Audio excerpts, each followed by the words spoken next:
Welcome to Martial Wisdom. Here you can listen to conversations on all kinds of topics related to martial arts. The topic for today's episode is the future of Aikido. Joining me in this discussion is Oliver Martinez. Before we get started, please consider supporting this podcast by liking and sharing it. If you're interested in even more content, please consider subscribing to the Spirit Aikido online program. We currently have more than 235 videos in the program. Another option is to contribute any amount you like through the PayPal tip jar. Even small contributions are greatly appreciated. I hope you enjoy this episode. Now, on with the discussion. Welcome back to Modern Aikidoist podcast and Martial Wisdom. I have my friend Oliver Martinez coming back for a really great discussion. And I think this hits pretty well in our timeliness of coming in a new year. It's in January of 2022. Turning over a new year is always a good time to take a new look at what you're doing. And so I want to welcome Oliver back to the show, and we're going to have a great discussion on the future of Aikido. Yeah, I'm excited about this one. This is a topic I'm real passionate about and very interested in seeing where the community kind of takes it. So absolutely. And I think every time I have a discussion with somebody, whether it's online, via written word or talk to them face to face, I get so much out of just new ways of thinking of other people's perspectives and how they look at their art and where they want to take their own martial art, which is all different directions. It's almost like there are no two people that are doing exactly the same thing. But I think starting out would be a good place to kind of take stock of where Aikido was prior to COVID, because COVID had a huge impact on all martial art training, obviously. And we'll get to kind of what that impact was. But when I look at 2019 and 2018, what I got to see, and granted, I don't see the entire Aikido universe or anything, but I did see a number of organizations that started to fracture. Some dissolved completely. That leaves dojos suddenly independent, and some searched for other organizations to become affiliated with. Some went independent. It seemed like within any community, you often will have these periods where suddenly there's like a shakeup or a period of time where there's some instability, whether it's, people don't get along, instructors want to kind of part ways. For whatever reason, they seem to happen. And that seemed to be kind of going on in the several years leading up to 2019. There was some political turmoil within there as well, as I understand, like with, I don't know if I want to name them, but there's some big organizations that have some pretty decent political problems, let's say. And that drove some people out. Some people were thrown out, I guess. It's always kind of ugly to see that sort of thing happening, especially for reasons that didn't seem to be totally noble, let's say. But I think also within pre-COVID or prior to COVID, I also noticed that there did seem to be a good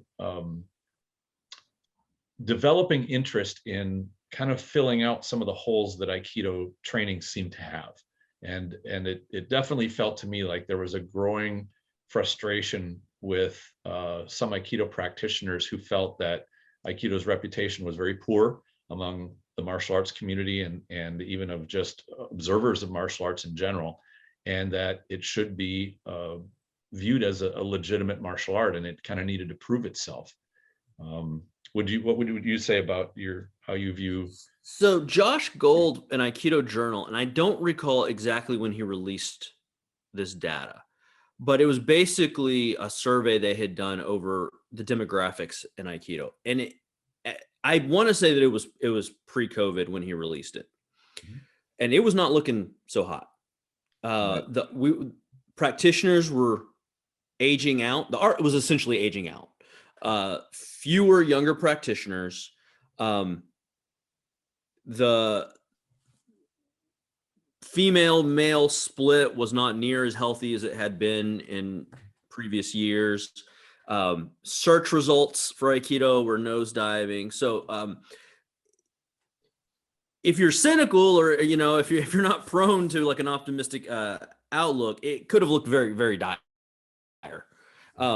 And I would say that was right pre-COVID, that's sort of the state of affairs. Like, this is not looking great. The next 10, 15, 20, and certainly 50 years, Aikido, if it didn't do something, was going to be in real danger. And so in a way that's really discouraging, but at our academy, we're a small group, we were just kind of chugging along, but in the back of my mind, I'm thinking like, I love this art. I've been doing this art for a long time, and it's really kind of a sad spot to see something you love so much in. And again, like I want to say that data was released before COVID. I believe you're right. I recall seeing that, and it was not after or prior to COVID and the lockdowns and whatnot. Yeah, and again, Josh didn't present it in such a way that it was like doom and gloom. He did the work, which we all should have done, or maybe we all knew, which is going like, let's just take a look. Like, let's just see how are we doing? Because one of the things I really do love about Josh Gold is he's a data-driven guy. So everything to him is about like, well, instead of just all shouting our opinions, like, what is the reality of it?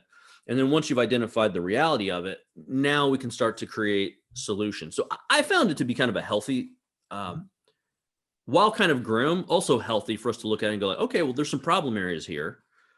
Specifically, the demographic is narrowing.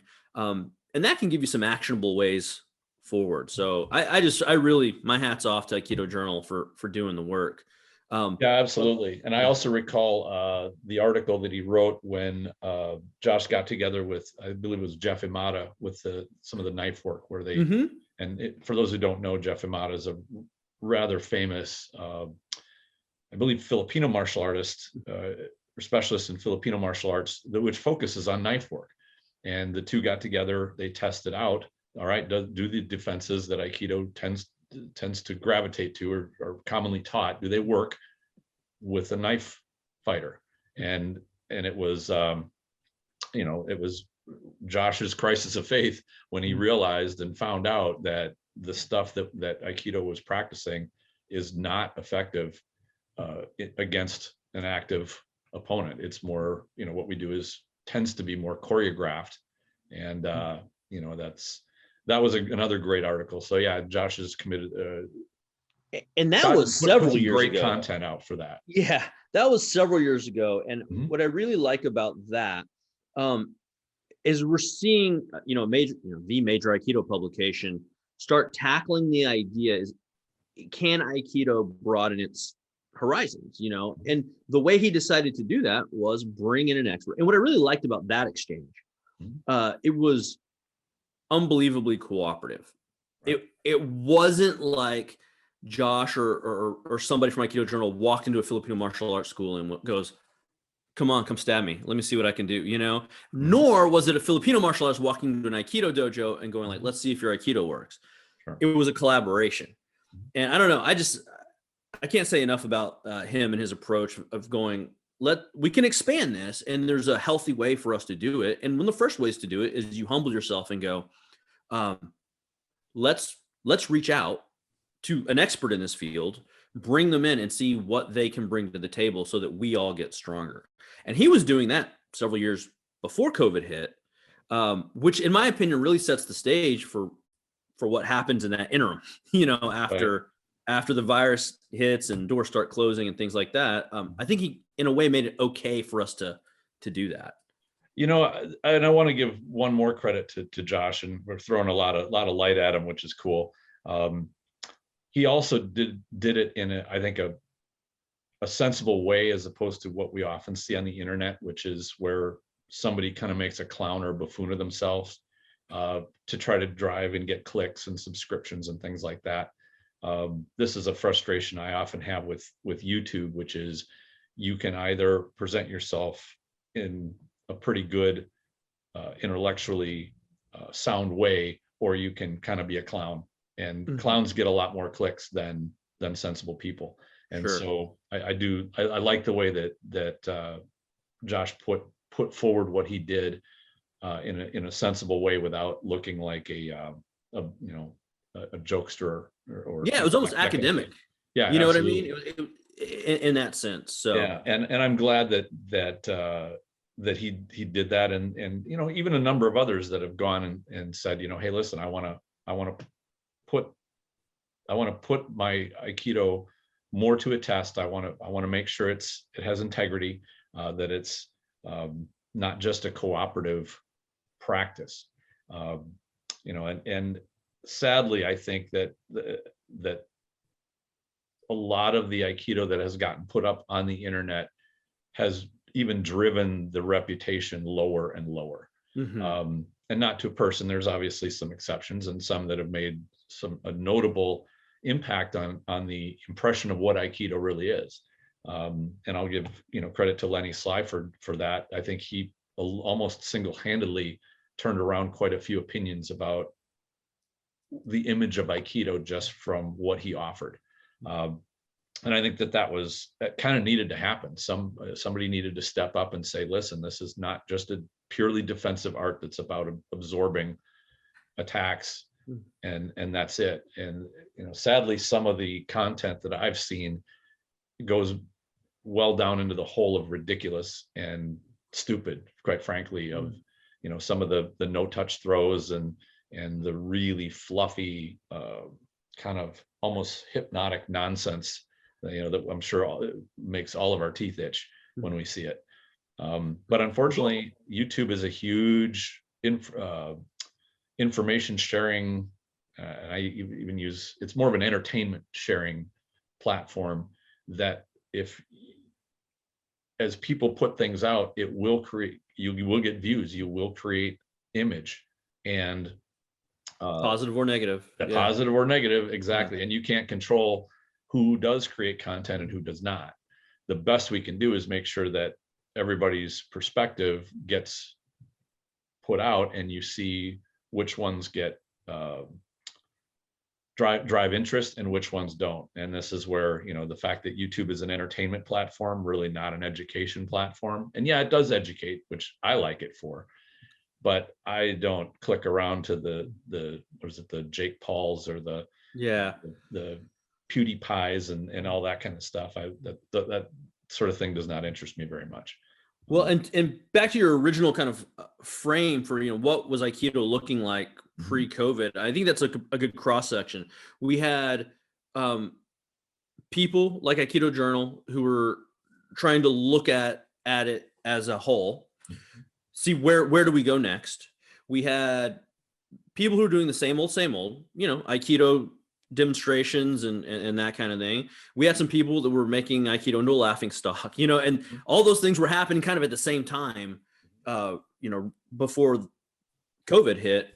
So it was really kind of interesting. For those that don't know Tristan's forum that he started, Aikido, the martial side, I think it was picking up steam, kind of around that time. So you would be more knowledgeable than anyone to go, what did that number look like in people who are more interested in that particular expression of Aikido, the martial application of Aikido? I mean, you must have seen people over the span of a couple of years or even a year, those numbers kept going up and up and up, right? Yeah. And for those who maybe don't remember, it goes back. The reason I set that up was in one of the discussions when Miles Kessler had his telesummit, Aikido telesummit. One of the sessions was a debate of, is Aikido a martial art or is it not? And he had, I'm trying to remember who the panelists were. Lenny Sly was one of them. Who else was on that? I'm totally blanking. There were three others. I believe it was Roy Dean was one of them. Oh, cool. I think. And then I want to say it was Pat Cassidy, and then another gentleman, I'm blanking his name. At any rate, it was your simple debate, two taking the positive and two taking the contradictory side and making arguments both directions. And within that live forum, I could see the comments of people that were saying, hey, yes, I want to have my art be martial. And within an hour or 2 hours, I said, those people that want that should have a way to sit and talk and communicate with each other. Because it felt to me like it was, those practitioners seemed to be in the minority generally. And they needed a place to connect. I'm like, well, the internet is a perfect place for people to connect up and talk about, how they make their art more martial, or to get answers for, hey, how do I do this better, or anything like that. And so yes, when we started that up, it grew quite quickly. I was actually surprised at how fast people started, Aikido practitioners and instructors started to come into that forum.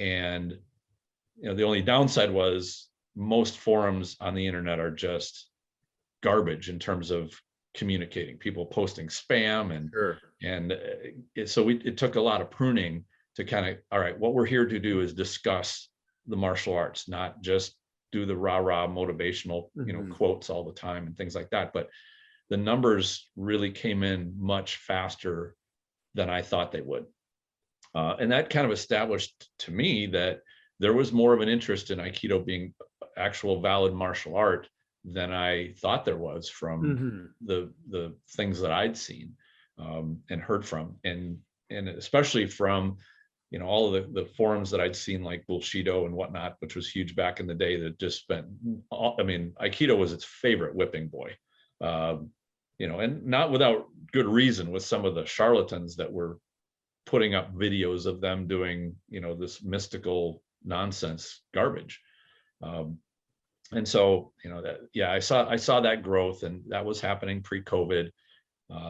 It was nice that we got that interest, and to have a place where we can have intellectual, sometimes even controversial discussions about what Aikido is, what it should be, what its history is, challenge some of the beliefs and some of the nonsense, because all of us have been taught nonsense, cliches, and even things which, history which is not true or not accurate. Good place to put it to the test, because we have some very experienced people in our forum that will offer up and say, here, know a great deal of history. Ellis Amdur is one of them, and he's got tremendous knowledge of history and knowledge which many people don't have. And I would your chat with his books too. With Ellis is, after I heard that chat, has become required listening for any black belt candidate for me. Like, that's a must. To me, that is like one of the best all in one place, point A to point Z Aikido histories. And I'm sure there's more he didn't tackle. I'm sure there's things there's things that maybe we didn't need to know necessarily, but it's all in one place. And so, I adore that particular episode. I've listened to it, and I've told my students, like, you guys have got to listen to this. You need to know where you come from, and it's backed up in a real academic fashion. It's not a politically motivated history. Right. So I don't know. I really enjoyed that one. Yeah, it is great, and that's one of the things that does, I think, plague Aikido a bit, is that history has been altered for the sake of politics, and that can obscure and make finding out the truth and real understanding can make it more difficult. So I think that's a good summation of kind of what the impression that at least I have, and I think you have, of what Aikido was going through at the time. There were some, organizational turmoils that were going on. Dojos had split up looking for affiliations, and some are just decided to go at it themselves. And then COVID hit, and the lockdown thing happened. And, I think most dojos and martial arts and gyms and activity centers almost all over the world pretty much closed down, and made it very difficult to do, cross training, networking, even just training in general. But, and some closed permanently. And I think, I'd heard the number that in the first 3 months, they were speculating like 50% of dojos will close and will probably never reopen. And, I don't know if that actually came true, but I've heard of a number of dojos that just could not withstand being closed up for months and lost their space, or, their instructors or their staff just lost the wind of trying to rebuild it. And this is the most redundant statement I've probably ever made, because your listeners obviously know this, but I can't, with the exception of maybe a jiu-jitsu, like Brazilian jiu-jitsu, I can't think of another martial art that is more hampered by not being able to interact with other human beings. So we got it pretty bad. The Aikido community got it pretty bad. Yeah. And some dojos are still not able to open up, but a lot are, which, I think now, and when I was competing, I would have this where occasionally you'd have something that would happen, an injury or some reason that you couldn't train and go do your thing. And almost every combatant or fighter that I knew, including myself, would initially think, oh man, I'm going to be out of practice. I'm going to get rusty. This time away is going to hamper my training. It's going to be an obstacle. And in some ways it is, but once I went through it once and came out of it and went back to my training, I realized it's also an opportunity. And that is, it's an opportunity to shed your bad habits. It's an opportunity to take a new look at how you're going to start training again, not to just keep up with the same old habits that you were doing, but look at it as what I'm doing, the best way to do it. Is there maybe a different or better way to cover the same ground, maybe a little bit more efficiently than I did before? It also makes you take stock again of yourself. When you say, like, you assume that you're pretty good at something you've always been really good at, you take a break, you come back, and then you say, am I really good at this still? I'm not going to trust that, I was good at it before and I'm now the way that I was. You have to re-examine yourself.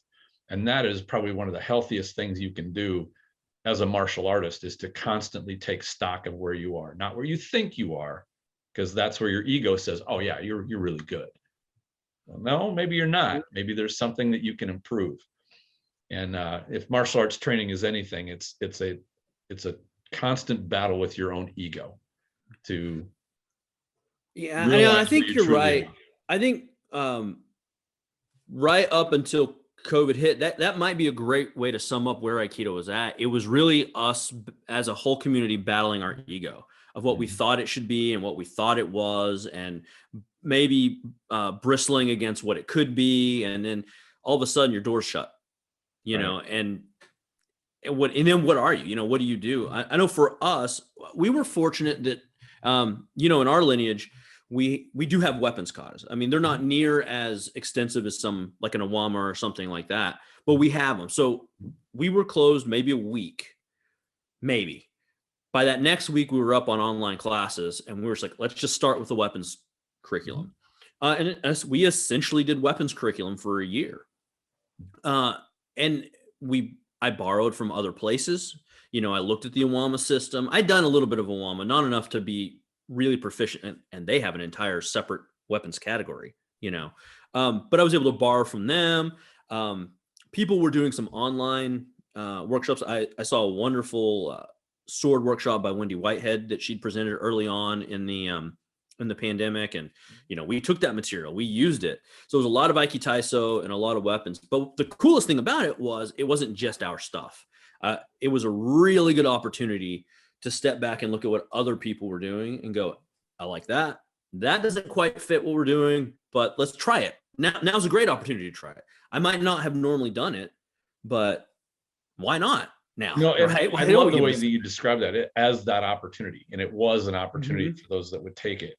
And I can hear the argument against doing that, because you can hear kind of the classic traditional martial artist of that particular strain going, well, if you don't know, you shouldn't be teaching it. You're getting out of your lane. You don't understand what we would be teaching. And to that person, I would say, don't let the perfect become the enemy of the good. A martial artist, especially an experienced one, your level or my level, our level, can start to analyze what other arts are doing, at least try to emulate it and get pretty close, and find out and explore and get good value and good innovation from what you're doing. They might not get everything, but why bother trying to get nothing by not doing it at all? Like, that to me doesn't make any sense. And it'd be great if we could all get in the same room and share those little secrets, the minutia that really makes a particular art really super good. But when you're hamstrung by not being able to get together, what is the other option? Well, and it's funny you say that, because that was sort of our process. Is we would take a week where I would go like, okay, I'm looking at the kumitachi from that is out there that Saito Sensei showed. And I'd go, I'm going to show this to the best of my ability, mimicking what's in the video, and we'd go through the whole thing. And then we'd go like, all right, now we're going to do it the way we would do it. And so I was always very clear, like, I'm not an expert at this, but we're going to do our best. But then let's take it and let's put our own spin on it, because we're not a WAMA. I'm not certified in that. I couldn't certify you in it. But I do know how we think about things. And that process worked really well, where we looked at something, we did the best of our ability to emulate what they were doing, and then put it in the blender and go like, now what's our version of that? What would Tohei have, what was his version of that? Or hey, look at this kata. It looks almost identical to Tohei's, but it's not identical. So what are the differences? And it was a really great time to take everything apart, analyze it, and then kind of put it back. And we gained a lot of growth over that time. And again, I mean, it was horrific. I mean, there was good dojos closing and good instructors who, like you said, they may not be back to teaching yet, but if you could weather it and if you could approach it properly, there was work to be done. There was training to be had. So yeah, absolutely. One of the skills that I would work with in young fighters is being able to watch a fight and break it down and find out, okay, what is this person doing that's making them successful? Mm-hmm. And not just, oh, they landed a hit, but it's how did they do it? How did they set it up? How are they setting up their opponent? How is their opponent setting them up? And Mm-hmm. there's an exchange there. And I'd have full-on sessions where I'd just take somebody and sit them down and say, let's watch these two go at it. Let's watch and learn. And then really, that's what is available to us by so many people offering videos of what they're doing. It's not that you need to just look at what they do and copy them, but you look and break down what are the things that they're doing that are making them successful, even just to try a different method than you do it. And for this, I think back to the first seminar that I think I ever attended after I started Aikido, and it was Yamada Sensei. He came out and he taught in at the University of Minnesota at the group that's there. And he introduced me to a version of Iriminage that I love. And to this day, I'll do it, which is to drive the hips in to the opponent's, to your attacker's hips. Mm-hmm. And I mean, he was so powerful with it. I got to take some ukemi from him, but up until that point, and granted, I think I'd only been doing Aikido about a year and a half at that point, but I'd feel Iriminage come in, at the chest level. Mm-hmm. And once I felt how he did it, and he not only just used the hips, he accentuated the hips. Mm-hmm. And you just felt yourself getting thrown sideways by the hip. And, I thought, well, okay, that's pretty cool. Where I really appreciated is we had some bigger students come in that were heavy. I mean, big dudes, and, heavier than I was. And if you didn't use that hip, you had a hard time with them. But if you did, it almost worked every single. In fact, I can't even think of a time where it did not work, except when I didn't put my, get in the right place. Yeah. To do it. But to me, and I suppose some purists would say, well, but that's not the way Tohei would do it. Tohei would do it slightly different. It's like, well, I found a way that works for me reliably, Mm-hmm. and I'll give full credit where I found it, which is, from Yamada. Is it Aikido? Of course it's Aikido. It's just which type works well for you. And as I taught it, I also found that I got great success with teaching it to people that were much smaller, who were dealing with much larger people. This is the same way I did, but I'm 6'4" and I weigh, 190 pounds, but I can teach it to somebody who's 5'3" and weighs 115 pounds, and it still works like a charm. So, great value in that.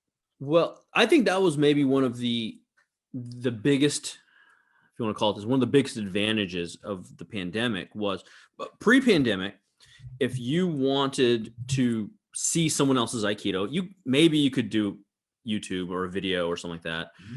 You have to hope they'd come in to your town to do a seminar, or you'd have to go to them to do a seminar.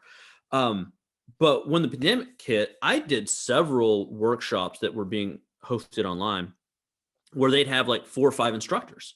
Mm-hmm. And so for an afternoon, you could see 4 or 5 different Aikido expressions, and they did a couple of those, throughout the year. And it was an amazing opportunity to go like, well, that was cool. I didn't quite dig that, but I like how they started that entry. Or sometimes it was just a training philosophy. Sometimes it was a training method. but you just get exposure to so much more. And I hope we continue that as things start to level out. I hope that we're not afraid to see an instructor that we like, write him and go like, hey, can I do a virtual private with you? I'll get a new K. Can you coach us through some of this stuff? Mm-hmm. Whereas before I might have been afraid to do that. Mm-hmm. But since we've all been doing it for a year, I'm much less shy about writing people and going like, hey, would you be cool? Like, can we just do, I've had several of these, like, hey, can we just do virtual coffee? Like, I've liked your stuff. I've read your stuff, but I've never been to any of your workshops. Can we just hang out for 30 minutes online? And a lot of times people go, yeah. So I'm hoping that exchange of information will continue. And we don't just go back to what we were doing before, which is just, we're in our four walls and, that's it. I hope that's the case too. And in fact, when I link this to, as we start to emerge, dojos start to open up again, will people go back to their old pattern, which is we do what we do in our dojo. That's all we're interested in. And maybe this crosses over to the organization that I was in no longer exists, or we've split off. Mm-hmm. And now I kind of miss being part of a larger thing. Maybe I should find another organization to become part of or collaborate with. And I think that one opportunity would be to say, why do I need to be in an organization with somebody in order to collaborate with them? Like to have a virtual coffee like you just described. Right. Or how about we just compare notes? Let's see, how you guys do things or maybe I've seen something that you've done that I'm intrigued by. Let me go into some detail, like show me how you teach it, describe what the important factors are, and to use mediums like we're using right now to have less formal collaborations than to say, well, should I leave my organization to go to that other one because I like what those people do? I don't think any of that's necessary. In fact, I think it gets in the way by saying, well, it's not part of our organization. I don't want to taint my Aikido with other people's methods, which is very common. And that kind of brings us to our next topic, which is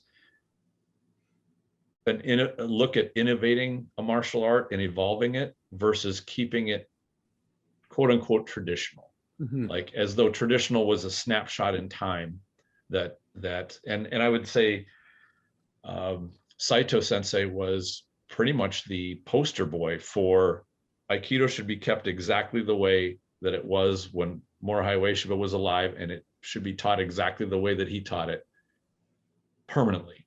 And to me, I have respect for that. I have respect for the fact that the Japanese have a very strong admiration of that tradition of their seniors.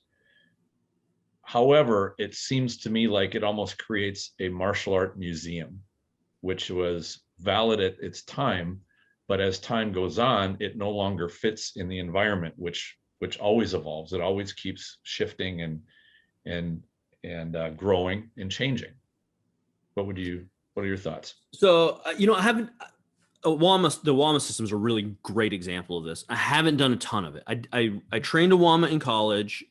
There's an Awama dojo not far from where I live, and we've gone to do workshops with them before. Really good group, really great training group.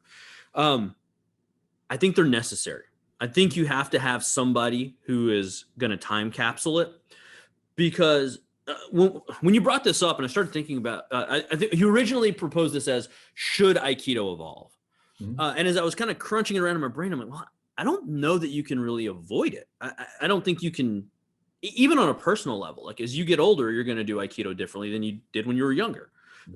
And then we're all getting older, all of our Aikido is going to change. But where your starting point, let me put it this way, where your engine for change is going to make a difference. So for example, like you and I, well, maybe I'll only speak for myself. I'm very interested in the martial application of Aikido, keeping that alive and exploring it and seeing where that takes me. And because that's my engine for innovation, it actually sends me backwards a lot. You know what I mean? It sends me back to old manuals, old writings. And so to have an Awama, to go like, this was straight from the founder and this was his martial application, it's invaluable because you can see it in action, you know, and you have those things being taught on mats current day.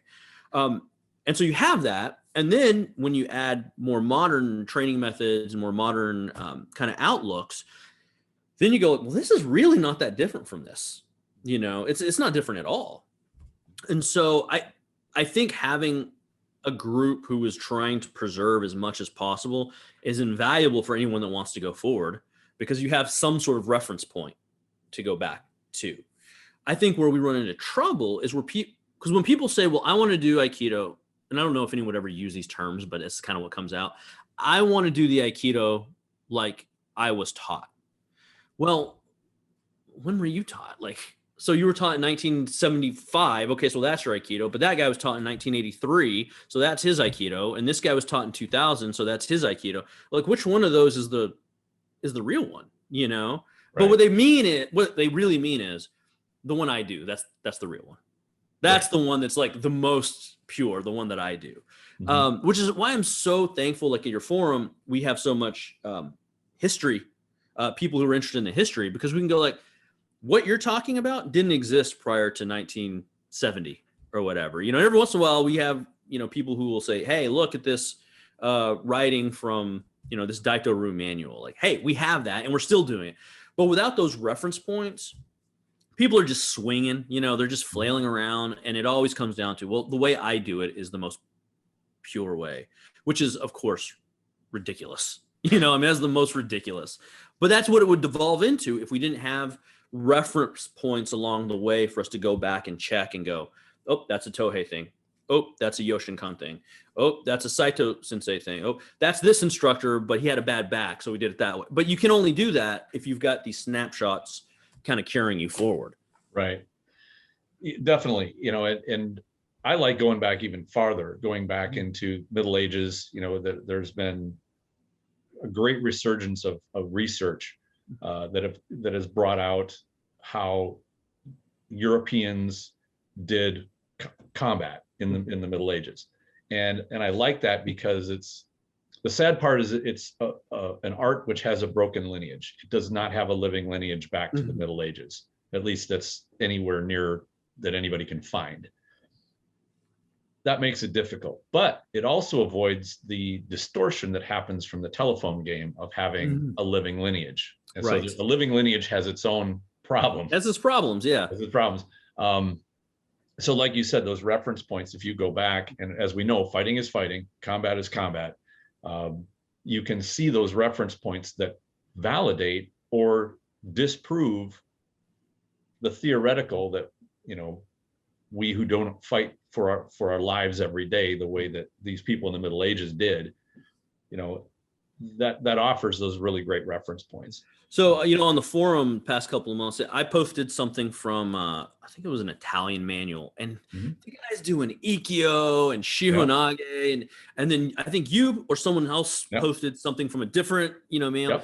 And I think you posted Fiore and I posted Talhofer. That's right. And I'm trying to figure out how to say this without sounding like antagonistic, but it's inevitable that somebody goes, well, there's only so many ways the human body can believe. We know.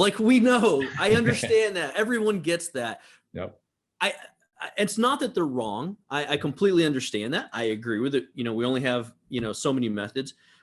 But when they make that comment, I always feel like some of the joy of the discovery is kind of like sucked out of the room. You know, like that's cool. Like it's super cool. There's this thing on the other side of the world and it looks identical to this thing. That is cool. It is. Yes, we're all human. And those things give a great beam of light to the people that are kind of dojo isolated and they think only we do this. Yeah. Oh, hey, this is kind of cool. I mean, it was not just, you know, a different time period, but a different side of the world, you know, whole different culture, whole different people. They found the same thing. They were trying to poke each other with stabby things and exactly. The same things came out, you know? Yeah. And when you look at and I loved your use of the term, those reference points, because they really are that. There's that side where one has to take care of what reference points you go to. And my favorite example of this is Okinawan Kobudo, which is from a period it started about 600 to 400 years ago, 400 to 600 years ago. And it carried on. And it was when, and I'm sure you know this, but the listener might not, in Okinawa, the Okinawan peasant class was restricted from access to any kind of weaponry. And they did a master class in improvised weapons by using farm implements, fishing implements, whatever they could get their hands on. And this created an art. And to their credit, they created effective ways to use these farming and fishing implements to protect themselves and to fight and to prevail in combat. For a snapshot in time, it worked well for them. And today, people don't have access to fish net hooks and rice flails and garden hose, that sort of thing, but they still train in that as a martial art. Now, I'm not picking on any Okinawan Kobudo practitioners, but the idea that you take a snapshot in time, and in this case is 400 to 600 years old, and that's your reference point, and you go back to it when it doesn't make sense necessarily to go back to it, when we have free access to things that work and are actually designed to be weapons, or things that work better than garden implements. Right. And so it's just one of those, where you choose that what is it you're gonna have. Now, it's curious to me, and I love the concept of improvised weapons, because in a survival type situation or self-defense, you might just have something that is never designed to be a weapon at hand. If you can use it, use it. And I think every martial artist or self-defense type person would say, absolutely. I don't care if it's a chair, a garbage can, a lamp stand or something. Use whatever you can. A notebook if it's rigid and hard, or a water bottle. I would think, though, that if you really took the idea of improvised weaponry as your core value, you'd say, let's look at what we have around us today, and let's look at how to train those things as improvised weapons, rather than 500-year-old improvised weapons that aren't part of our normal culture. Yeah, and that's. And I guess that's the whole thing of the innovation versus the traditional argument. Which one is the? And that's cool. So at our academy, at our academy we teach Aikido, which is my baby. I love it. But we also teach karate. Pre-pandemic, we had a dedicated Filipino martial arts and a JKD class. We've scaled back some of that and integrated it into some of our other curriculums. But for a long time, for years and years, we taught staff, sai, nunchaku, all that stuff. And we let people choose, what they were doing. And we realized, like, this is too much. Like, we're bouncing all over the place, you know? Yeah. And so what we wound up doing was we pared down to walking cane, and tactical flashlight. So that is our Kobudo. Like, that's perfect. Our Kobudo. Yeah, that's great. And we found the cane was nice because it had most of the attributes the classical Kobudo did. And we liked the tactical flashlight, just one, because flashlights are awesome.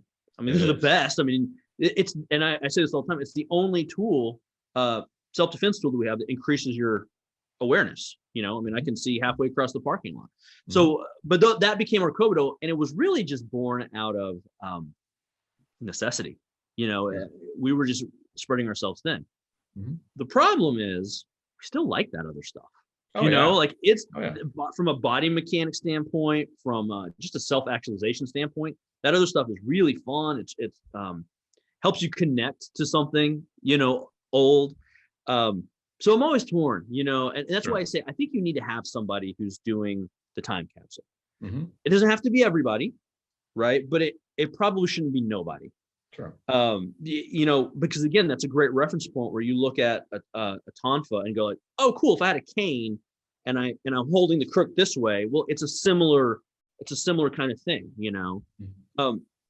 and Robert Koga, who's is a wonder. Are you familiar with Koga Sensei at all? No, I'm not. Okay, I might be butchering his bio, but he was one of, if I understand correctly, he was the first Japanese American to ever be an LA police officer.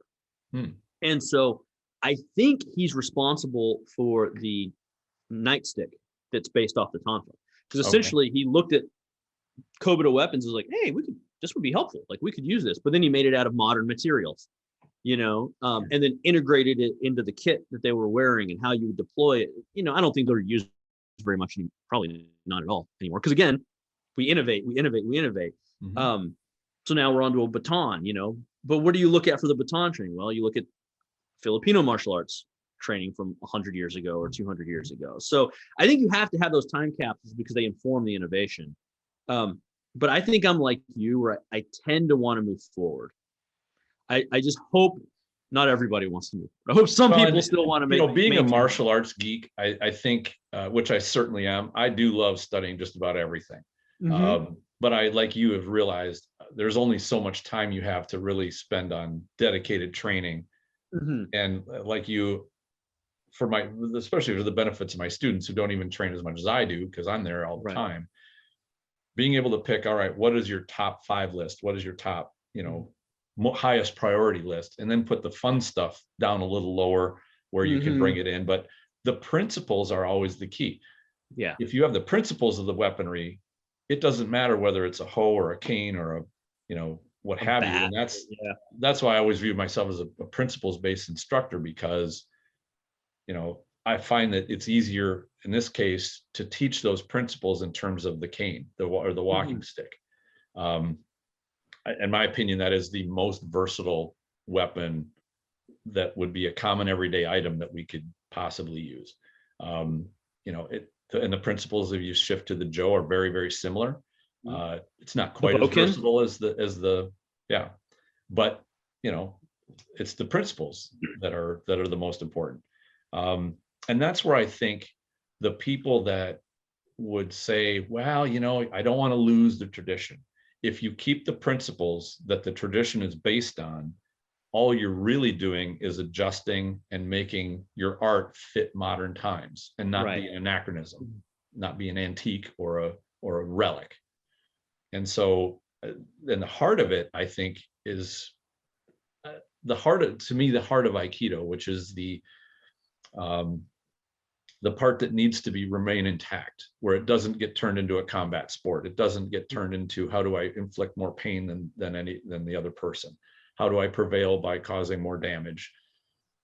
If that part remains intact, the rest is just the technical minutia. Right. And the truth is, Aikido is an art born of innovation, right? Mm-hmm. Absolutely. Ueshiba, your conversation with Ellis, this really solidified for me in a way it hadn't before. Was Ellis made the distinction that in Daito-ryu, the technical format was basically you lock the guy, you put him down in front of you so you can stomp him and stab him or whatever you had to do. And Ueshiba's innovation was he used the projection throws. Mm-hmm. So now, like, Ukeme is born, right? Now you're going to get chunked across the room. You need to know how to get back up and re-engage. So even as early as 1935, when we see that newspaper demonstration he's doing, there's innovation. And that was 1935, So within the 15, 18 years that he had studied Daito-ryu, he had already made technical changes. His weapons work was innovative. Now, people can argue about effectiveness or not effectiveness, but it was not preservation. He looked to the old, but then he was doing his own thing. So Aikido, the whole point of Aikido is that whatever's coming at you, you're adapting to. I mean, it's like in the name, right? Like that's what you're supposed to do. Yeah. Right. So I don't know. The idea of not innovating is an odd one in the Aikido world, if you ask me. Again, I really do think we need someone to preserve, but not at the expense of innovation. And if you have to choose, I mean, which we don't, but if you had to, Aikido says move forward. Aikido says innovate. Aikido does not say hold on. If I remember right, the founder also said something of the Aikido that will be in the future will not even be recognizable by what it is today. It should keep going beyond where I found it. And I'm grossly paraphrasing here because I don't have the quote on hand, but that sentiment to me seems pretty clear, whereas a lot of his statements sometimes are obscure and they're kind of difficult to grasp. That one does not seem to be difficult. Mm-mm. Or that it would be somehow have a different meaning in its native Japanese than it would Right. be translated. And therefore I agree with you. And I think that the idea that tradition is held as a limiter is a problem. And that kind of brings us to the next topic, which I've always had a question. I wondered if Takeda and Daitoru Aiki Jiu-Jitsu would say that bastard Morihei stole our art. Like he's stealing, he stole our techniques and he renamed it and rebranded it and created it into something else. And that brings up the topic of, do you rename the art because it starts to evolve out of that snapshot in time? Mm-hmm. And at this point, I mean, that's the tough thing with branding. We've gotten to the point in modern lives where nobody dares infringe on the trademark of Disney or McDonald's, or right. That branding is so important.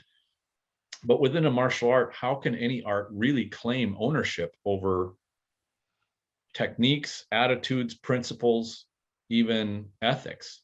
Mm-hmm. Because nothing that any martial art has is brand new. It goes back thousands of years. Right. Mm-hmm. You cannot claim copyright or somehow sort of trademark over a technique or anything that you do with good justification. All you can do is say, I'm branding this up like the way that I would. And an example with that would be, for those who maybe not heard of this, Bartitsu back in the what was that, late 1800s? Late 1800s, like Victorian. Yeah, Victorian times, where this guy, Edmund Bartman Wright, I think was his name, and he said, I want to combine an art for modern people at the time. So I'm going to use what everybody has on hand, which is a walking cane or walking stick. We're going to combine jujitsu. We're going to combine savate. We're going to combine boxing. And we're going to make this art, and it got nicknamed into Bartitsu. He opened his own dojo. It kind of fizzled and died out, like a lot of arts tend to do. But I mean, there's still compendiums of material of what he assembled from these different various sources. I've never heard any controversy about him being blamed for stealing judo or jiu-jitsu or whatever. Yeah. I don't think any of those other arts actually condemned him for it. Of course, that was in the 1800s, where things were a little bit more laissez-faire than they are now. But have we grown into being so sensitive about ownership over something we really can't claim ownership for, that branding is that much of an issue? I don't. So I know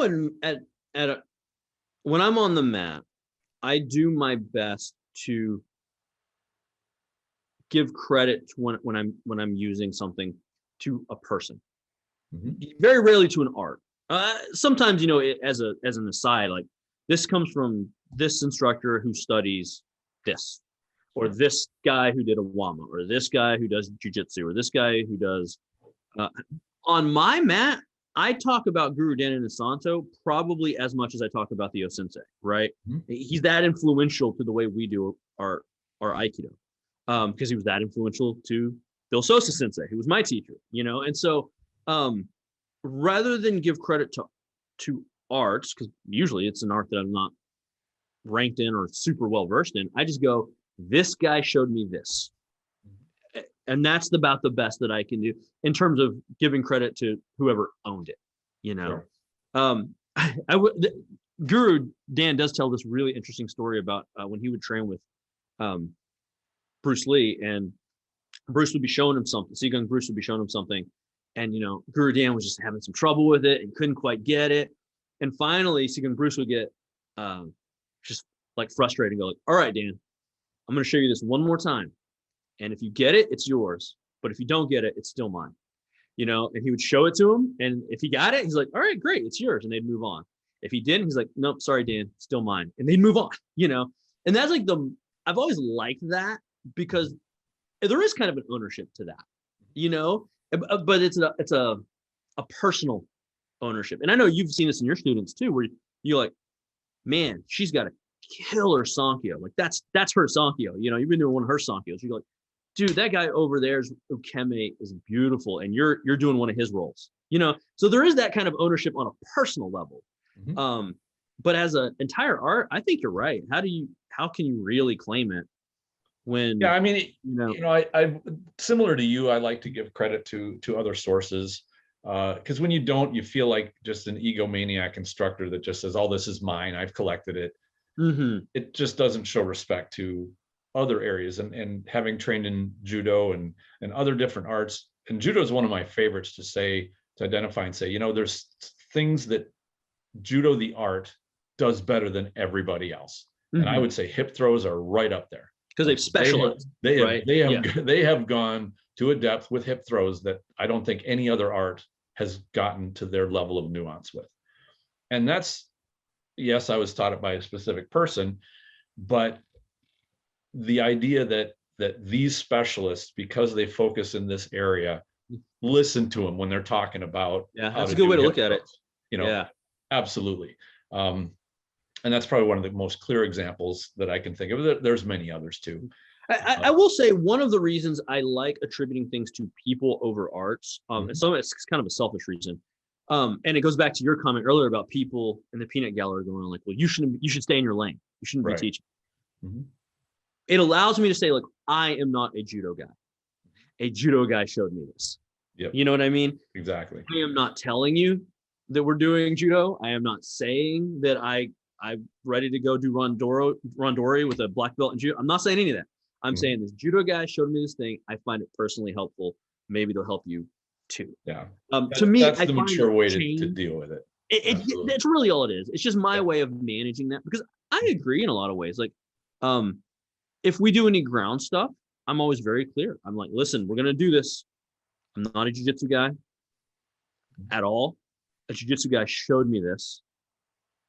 This is, maybe it will be helpful to you, Sure. and, Sure. and that's just the way, so that if someone walks in, we're not going like, well, yeah, we do that too. That's my least. Right. Yeah, I don't know. Do you remember back in like the 90s and stuff where you drive by like your karate school, but the list would be like, we teach karate, kung fu, judo, jiu-jitsu, aikido, and it'd be all these things. The You know, laundry and list. Oh yeah. It's yeah, funny, when I was looking at building my own dojo website, I went to look at other dojos and martial artists, like what did they put on their website, and I just had to laugh. Some of them had a laundry list like 3 pages long of every qualification that instructor had gotten, and it was, studied at this art, went to this seminar with that person, and basically it was a pathetic attempt to try to look like a Mr. Big Shot, yeah, kind of thing, like all these different arts that you oh guys yeah, have. and every single one of them had Aikido in there somewhere. Yep. And Which I thought was kind of funny. They meant they did Kodogayashi one time. Right, exactly. That is it. So I had a school ask me one time to come in and work with one of their third degree black belt candidates. This was like, it's a hybrid school is what I'd say. Mhm. And I go in there and I spend 3-4 months working with this candidate, giving them just like white belt level Aikido stuff, right? Just like really introductory. And they did the test. It was exactly what you think a 4-month, once a week Aikido student would look like, right? It was just part of their demonstration for the test. But then, I caught up with that school. I just saw an ad for them or something like that. And in their list, they listed Aikido as one of their arts that they did. And I'm like, that's shady, guys. Like, that is, I was so personally offended, because I know exactly what the Aikido was, because I gave it to them, Mhm. And so I don't ever want that. I don't ever want to be like that. I always want to say, like, this is not what I do, but this was helpful to me. But yeah, I remember back in the day. Yeah. And all these different things. So, and this is something that I've wrestled with quite a bit, especially as I started integrating more from other sources to kind of fill the holes that I felt that Aikido had. One of them was being on the ground, and just flat out, Aikido is just as guilty as many other arts of, they don't ever train to deal with starting on the ground and getting back to your feet. And not without reason. I mean, that is scary. It takes a lot of energy to learn it. It will scare you. It is a specialty, right? It's a special skill. I mean, it's a specialty skill. But as I started integrating these things, I would ask myself, like, am I going far enough outside of the normal boundary to say that I should have a different name or a new name or a different brand than Aikido. And every time I'd go through this, and I've spent a lot of time internalizing this, is to say, okay, tell me what does not belong within Aikido. The stuff that I was learning was using, good leverage, efficiency, all the principles that are for our standing art would apply, when you're on the ground, when you're horizontal rather than vertical. The same thing with the intention. Your intention is to survive without causing any unnecessary harm or injury to the other person. Yeah, so there's a philosophical you seek connection to gain control and be benevolent with that control as much as possible. Like with all those boxes being checked, even though it didn't look like anything that anybody would see in a normal Aikido demonstration, I couldn't yet say what that is not Aikido. It does abide by those principles. And if anything, then I reflected and said, well, maybe Aikido needs more of this influence so that it's a more well-rounded art than being a hyper specialized into throws and wrist locks, which is kind of what Aikido is perceived as being among a lot of lay people. It's like, okay, you guys do great wrist locks, kind of like judo does great hip throws and great ballistic throws. You guys are doing throws and locks,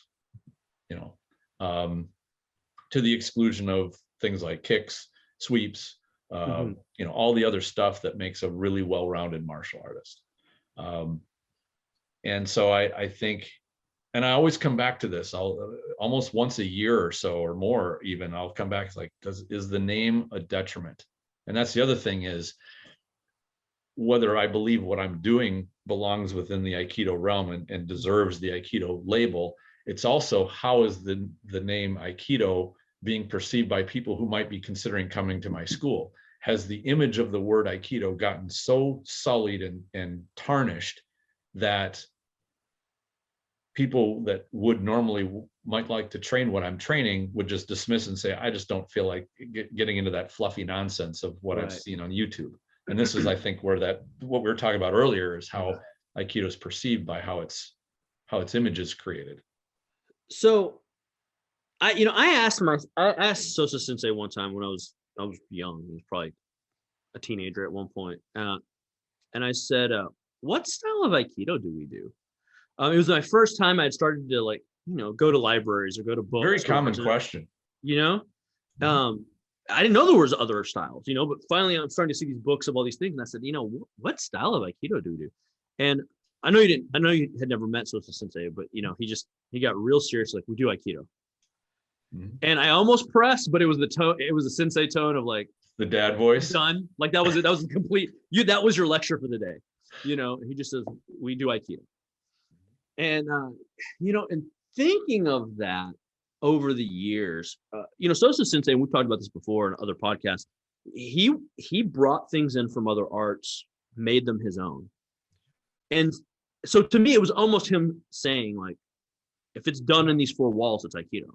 Even if it looked like boxing or judo or whatever, to him, it was Aikido. That is what he taught. And he didn't teach any particular style. He didn't teach it. There was a lot loaded in that. We do Aikido. Like, it was a ton. It was volumes, worth of material there. And, I think about that a lot. I think about that an awful lot. So part of me thinks for me personally, I want to keep the name because he was the most influential person on my martial arts journey, and there's not even a second close, right? Sure. So if nothing else, just to give gratitude to where I come from, I'll still call it Aikido. But from a purely cynical branding and marketing thing, if we changed the name of what we did, I don't even know what I'd call it, but if I call it Martinez Do or whatever, anything that Aikido would have brought, any students or potential students that Aikido would have brought, now that's gone too. You know what I mean? Dan Trelescu, he makes this really great point that Aikido is really well primed, and we have a good opportunity to serve our community that wants self-defense, but would not be comfortable walking into like an MMA gym or something like that. Right.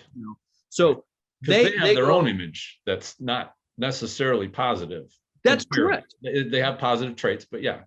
Yeah, absolutely. So they go, I wouldn't step into that gym, or I won't go to a Krav gym because they look like they're all wearing, military gear. But there's something I connect to about this Aikido thing. Well, if you're an Aikido instructor and you've done your work to present and not everyone cares about self-defense. I get that. I'm just talking about this in my example, in my experience. You can provide something to them that they would not get elsewhere. But what brought them in the door was Aikido. Right. You know what I mean? Mm-hmm. And so we could change it, but we would lose that person, know? So it's like a gamble, right? So maybe we don't have the baggage of Aikido, but we don't have any of the benefits of it.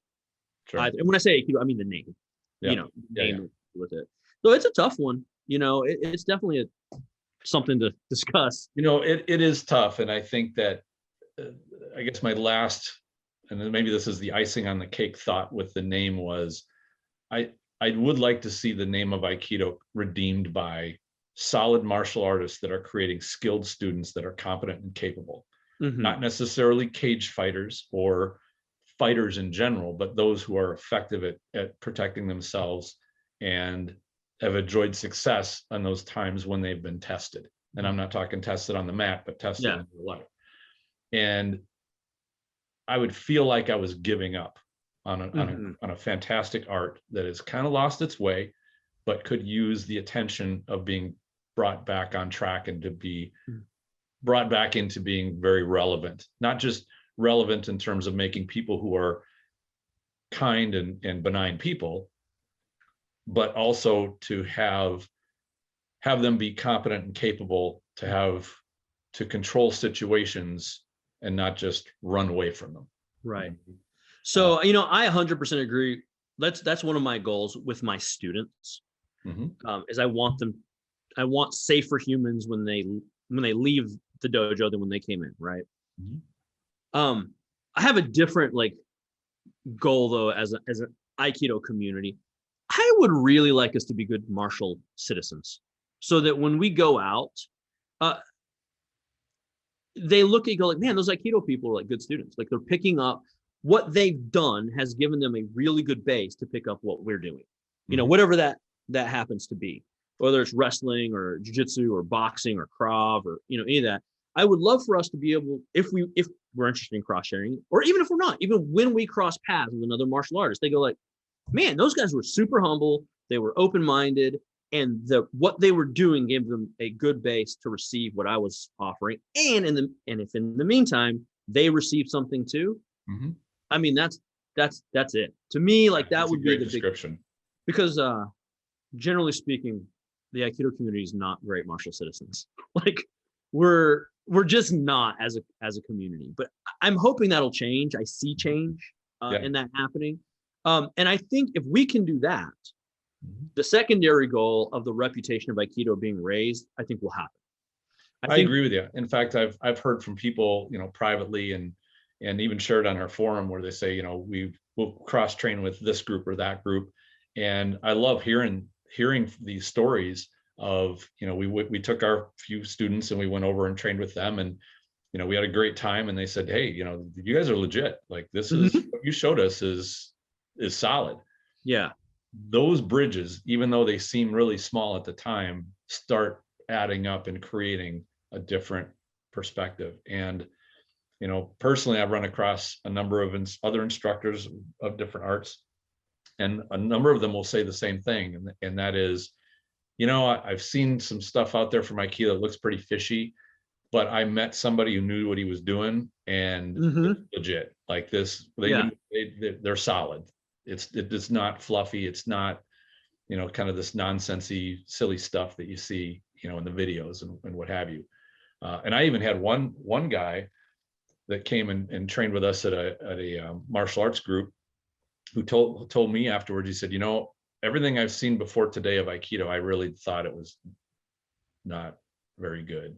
Like it was nonsense, but you've shown me something that I couldn't even comprehend as being, he said, you're very solid. Like, what you're doing. And I have a whole new image of Aikido based on what you've done today. And that was, I felt really cool. Like I was able to be an ambassador of what I think Aikido should be. That's the term. That's what I want. I want good Aikido ambassadors. Right. There it is. Sure. Yeah. Yep. I think if we can do that, Mhm. the reputation grows. Absolutely. See, and to me, that's more Aikido, right? Building bridges is Aikido. Yes. The approach that we connection, right? Connection, right? Yeah, absolutely. The method that we had chosen in previous decades is a very un-Aikido thing to do, which is Right. that's not true. You know what I mean? Yep. And no one's going to respond to that positively, you know. In my experience, I mean, nobody's going to look at that and go like, well, they have anything to bring to the table. So I don't know. I think if we can concentrate on that, creating good Aikido ambassadors. One of the things I love about the forum is almost everyone that contributes is cross trains. Yes. Which means every one of those people is a potentially an Aikido ambassador in that gym, in that dojo, in that, you know, boxing class, in that Krav seminar. And I just think that's how you do it. That's how you turn things around. Sure. You know, and the overall theme of this episode was the future of Aikido. And I kind of see it as sort of two different paths. And one of which is you cling to the tradition and just do it the way that it was done. And you just copy and just keep making copy after copy of a copy of a copy. And it starts to distort. And I think, as you just pointed out, will sort of eventually just die. Like it won't have enough energy to grow. Whereas what we were talking about is having an energetic and innovative sort of direction to go that will sponsor growth. It will sponsor people being excited about their training, about growing their art, growing themselves as a person, not growing into a mold that was made, 50 years ago, but one that will fit them. They aren't even in a mold. They're growing organically to where their Aikido fits themselves, their personality, their body, their spirit. And allowing that's supposed to be Aikido. Yeah. Right. I mean, that's Aikido, is that it's meant to be dynamic and changing, and it's not meant to be in stone. I don't think that was the philosophy that was put forward, you know. And I think the more that it fits the modern environment, the more relevant it will be. And, the idea of dealing in hand-to-hand combat with an armed samurai is just not enough to really engage most people today to say, yeah, I really want to do that. I mean, yeah, there are some people out there that like the kind of the cosplay version of martial arts training, or, there's people running around doing Jedi stuff and what have you, and all that stuff exists. But I think the people that will find the most nourishing aspect of Aikido training are going to say, here's how I connected this to me doing well in real life, of succeeding, not just in protecting themselves in a fight or in an ambush, but using, and to me, Aikido is about strategy. I've used the strategy to succeed in my real life. When you get a student to cross that boundary, to say, wow, I use these principles not in hand-to-hand fighting, but in how I deal with my boss, or how I deal with a conflict with my neighbor or my family or something of that nature. And I prevailed. Like I created that harmony with them. I've taken the conflict and ended it. Like then you get that aspect of, okay, this is a life-changing pursuit, and not just, in a kind of a pseudo-religious woo-woo way, but in a practical, tangible, more strategic way. Well, and that is one of the advantages. Again, we've kind of talked in the past about how Aikido has gone through a lot of different name changes, but the Aikido, the path part, at the end of the day, I think that's probably going to be the thing that's the most interesting to people, is that you call it a strategy. It is a strategy, but it's kind of a way of framing the world and framing conflict. And Aikido is still unique that way. It still does it in a way that no other art does. And for that's a great reason to me to hold on to it as an ideal. And I'm never as gratified as when I get the chance to share Aikido with like a team, like a corporate group or a team building group, or I'm going to this church group and I'm showing Aikido, and I'll probably never see them on the mat again. But I've done it, right? I've passed that on, and hopefully they're going to be able to go, hey, I saw this thing, or that guy talked about this thing one time. Mhm. I don't know. To me, that's just like the most gratifying thing as an instructor. So then he can go home and put Aikido on his resume. Yeah, absolutely. Yeah, I also teach Aikido in corporate. So yeah, that's right. Because I learned one thing at this one seminar. Oh, that's classic. So I know we're getting kind of to the end of our time. This whole thing that we're talking about, Ryan, this image popped into my head. There's a photograph floating around out there of O-sensei and Tohei. And it's O-sensei seated traditionally the way, you are used to seeing him, and Tohei standing next to him. I remember that. Ueshiba looks exactly like you think he would, right? In his like samurai garb. And Tohei is in a modern business suit. Oh, that one. Yeah. Yeah. You know what I'm talking about? Yeah. And to me, I'm like, that's Aikido. Like in one picture, that's Aikido. You got this guy going this way. You've got this guy going this way. And you've got, if you could encapsulate both of those things, looking toward the past, but innovating forward. I'm like, to me, like that's really where we would want to go as an Aikido practitioner. So I think so. And I think I guess here's one of my final thought. And that is, we've talked about the tangibilities of innovation versus tradition. The one thing that I do acknowledge is it can be kind of frightening to look at tradition and say, maybe I need to try to doing this a little better. It almost feels like you're taking that foot and putting it off the ledge and stepping out into, a big ravine. But I would say too, that if you be careful not to make a decision out of your own fear, not to move ahead, or the fact that, somebody might come down on you or condemn you or somehow, make your life hell because you've decided to advance. Because there's a lot of us out here that are happy to support anybody who wants to take a new look at their training, figure out a way to bring something in that's a bit more fresh, a bit more new, innovative, to change your mind. And this is something that I learned a long time ago, is human beings are often frightened of change, especially themselves. But if anything, martial arts training is the practice of changing yourself, of changing your mind. It changes your body, it changes your thinking, all for the better. And for those people that may be hesitant about change, realize this, that if you manage change, it will almost always come out better than you just not doing anything and leaving things the way they are.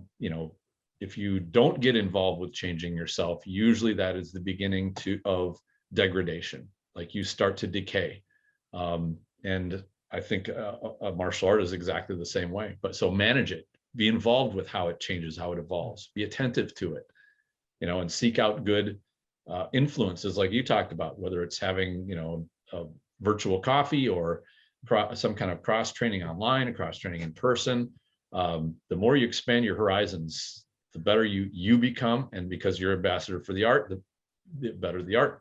I've got a huge shout out to Brian Bates on the forum. We've been exchanging drills, not a ton, but I met him on the forum, and he does something and sends it to me and goes like, "This is what we did," and I teach it. And so Brian is in the UK somewhere, I'm in Texas.